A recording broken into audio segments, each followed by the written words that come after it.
No no no no. मैं सनी बोल रहा हूँ।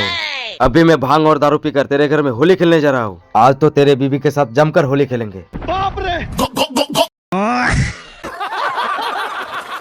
होली खेलने के लिए रंग मंगाओ। कौन हो तुम?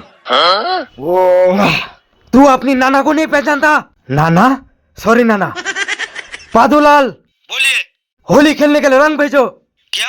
हम होली खेलेंगे, जल्दी से रंग भेजो। ठीक है, देख लो, रंग भेज दिया। Happy Holy. चलो बसंती, हम दोनों होली खेलेंगे। मैं नहीं खेलूंगी तेरे साथ होली। क्या बोला? तू मेरे साथ होली नहीं खेलोगे? अरे ओ रामू, उठा तो तेरा बंदूक और लगाओ निशाना इस भीरू के पिछवाड़े पर। No no no no. अगर इस भीरू को बचाना चाहते हो तो चलो हम दोनों भांग पीकर होली खेलेंगे। नहीं बसंती, इस गधे के साथ होली मत खेलना। रामू ढक जा। Happy Holy.